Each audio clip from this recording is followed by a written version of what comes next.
अमरावती की सियासत से इस वक्त की सबसे बड़ी और चौंकाने वाली खबर। तिवसा विधानसभा सीट को लेकर महायुति के अंदर का घमासान अब पूरी तरह सड़क पर आ गया है। विधायक रवि राणा के टिकट काटने वाले बयान पर बीजेपी ने अब तक का सबसे तगड़ा पलटवार किया है।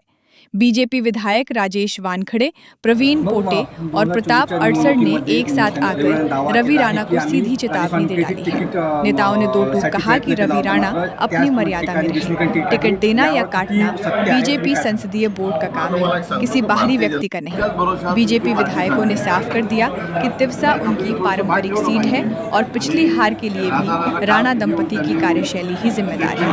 अमरावती की हर कड़क अपडेट के लिए देखते रहिए सत्कार न्यूज 24। आणि दुसरं महत्त्वाचं आहे की तिकीट कुणाला मिळणार आहे भविष्याच्या इलेक्शनची, तर माननीय मोदीजी असो की माननीय देवेंद्रजी असो, ते स्वतःही कधी हा दावा करत नाही की मी याला तिकीट देईन त्याला तिकीट देईन। पक्षाची व्यवस्था आहे, त्यामध्ये कोर कमिटी आहे, आमची सेंट्रल कमिटी असते, तिकीट वाटपाची पार्लमेंटरी बोर्ड असते, त्यामध्ये ह्या सगळ्या गोष्टी होतात। त्याच्यामुळे वैयक्तिक कोणीही आजपर्यंत तुम्ही पाहिलं असेल कोणत्याही आमच्या नेत्यानं असं म्हटलं नाही की मी याला तिकीट देईन त्याला तिकीट देईन।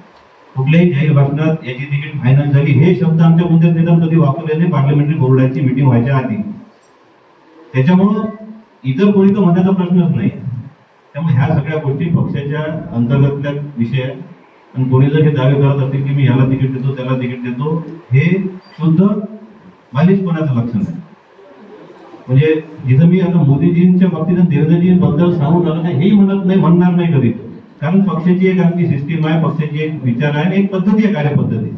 त्याच्यामध्ये सगळ्या गोष्टी कोणी काय काय करायचं हे सगळं सांगितलेलं आहे। तिकीट वाटपाचं काम हे पार्लमेंटरी बोर्डच करते। त्याच्यामुळे त्यावेळी जेव्हा होईल तेव्हा होईल, मुलाजी भेटते नाही भेटते ते ठरवतील। आणि सिटिंग एमएलएची तिकीट कापल्या जात नाही सहसा याची आपल्याला कल्पना आहे, पण मी काही त्या बाबतीत स्टेटमेंट करणार नाही, कारण तो अधिकार शेवटी त्या पार्लमेंटरी बोर्डाचा आहे आणि आमच्या नेत्यांचा।